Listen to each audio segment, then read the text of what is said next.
Monsieur Obou, bonjour. Bonjour, monsieur Kwasi.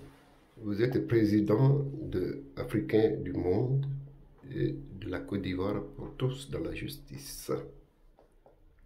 Monsieur Ouattara insiste pour maintenir les élections au 31 octobre 2020. Que faut-il faire?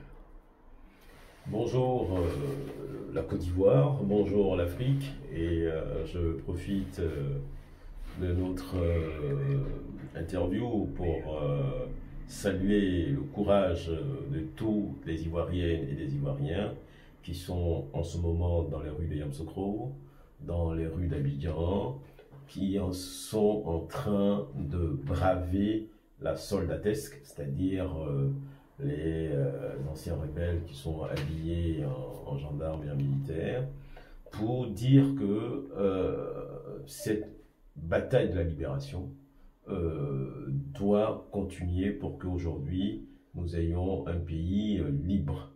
Donc, qu'est-ce qu'il faut faire? Effectivement, ce qu'il faut d'abord dire en premier, c'est que Ouattara n'a jamais respecté la constitution ivoirienne. Jamais. Même celle qu'il a fait en 2016, il n'a jamais respecté. Il n'a jamais respecté aucune loi de la Côte d'Ivoire. Ne serait-ce que, disons, même les lois administratives, puisqu'il est censé être à la tête de l'administration. Donc, ce qu'il faut aussi retenir, c'est que Ouattara a toujours été positionné par la force. La France l'a toujours positionné par la force dans toutes les fonctions qu'il a pu occuper, aussi bien au Fonds monétaire international, il a été mis là-bas aussi par la force, à la BCEAO, pareil, installé par la force. En Côte d'Ivoire, il a été imposé à Houphouët-Boigny, d'abord dans le comité interministériel, et après, il a été imposé en tant que Premier ministre, toujours par la force. Donc, il ne marche que par les voies de fait, c'est-à-dire qu'il ne marche que par la force, il ne marche pas par la réconciliation, par l'échange, par la construction, par la discussion. Il ne connaît pas ça. Donc, en fait, tout ce qu'on peut dire, il n'écoute même pas. C'est-à-dire qu'il n'écoute pas la population qui est censée le porter, parce que on est là que grâce au peuple. Et donc, ce qui n'est pas le cas, les Ivoiriens meurent, les Ivoiriens sont machetés par des microbes qu'il a essaimés partout dans le pays. Ce que je demande à nos frères ivoiriennes et ivoiriennes, c'est de ne pas se laisser par cette provocation, parce que la date du 31 octobre qui est maintenue coûte que coûte, c'est une provocation.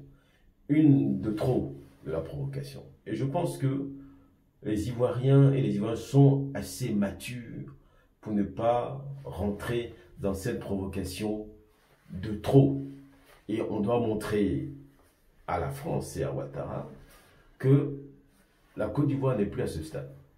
La Côte d'Ivoire est au stade, au lendemain du 1er novembre, de mettre en place un gouvernement de transition qui va s'atteler à organiser les élections, qui va s'atteler à faire entrer au pays tous les enfants de la Côte d'Ivoire qui sont à l'extérieur.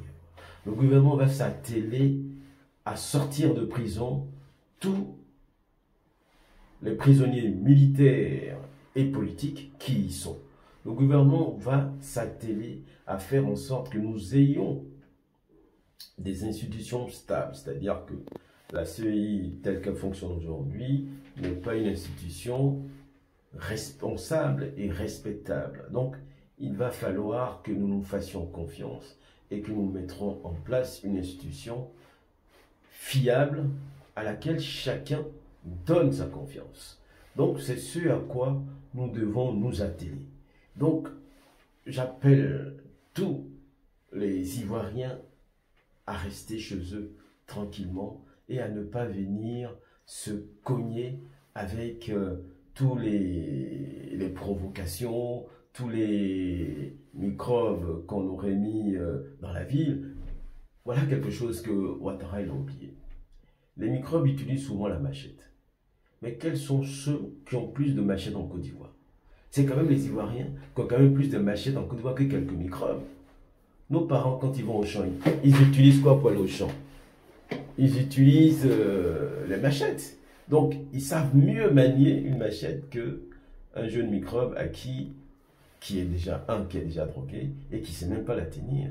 Donc, je pense que nous devons faire un effort pour montrer à Ouattara et derrière Ouattara, à la France, que la Côte d'Ivoire est en train de se libérer à tous les niveaux.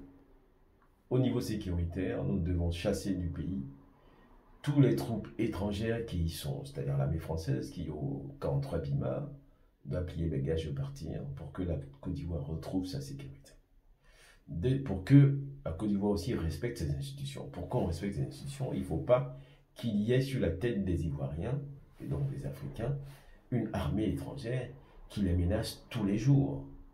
Au point de vue économique, chaque Ivoirien et chaque Africain doit faire un effort pour montrer à la mère patrie, la terre, que nous devons faire un effort pour redonner à l'Afrique et à la Côte d'Ivoire ce qu'elle nous a donné en termes d'éducation, en termes de scolarité. Donc chacun doit s'atteler à la tâche. Donc, pour nous, le 31 octobre, n'est pas un jour d'élection. Le 31 octobre, c'est un jour comme un autre. Mais par contre, c'est un jour d'une grosse provocation. Et qu'à partir de ce moment-là, nous allons montrer à la face du monde que on ne peut pas nous traîner comme n'importe qui. Donc, samedi, il n'y a pas élection. Vous pouvez rester chez vous et vous pouvez être serein qu'au mois de novembre, nous mettons en place un gouvernement de transition qui va refaire le pays, qui va donner confiance au pays, qui va donner une nouvelle image au pays et qui va faire en sorte que chacun doit travailler pour qu'on se retrouve tous ensemble. Donc, j'appelle aussi encore une fois tous les acteurs politiques et tous les partis politiques à mettre de côté leur clivage de clans et à se recentrer sur un ensemble, c'est-à-dire que sur la Côte d'Ivoire, où chacun doit participer pour la recréer de nouveau. Donc aujourd'hui, on est tous ensemble pour un seul but, retrouver la Côte d'Ivoire et dégager en même temps Ouattara et la France pour que nous soyons libres pour toujours et pour l'éternité, et en même temps profiter pour libérer tous les pays africains qui nous entourent. Le Mali a déjà commencé. La Guinée a encore du mal, mais la Guinée va se mettre sur les rails. Je vous invite à venir dans la Côte d'Ivoire pour tous, pour que ensemble nous reconstruisions cette Côte d'Ivoire que tout le monde attend, pour mieux respirer, pour mieux s'aérer. Je vous remercie. Merci, M. Obou. Merci, M. Kwasi.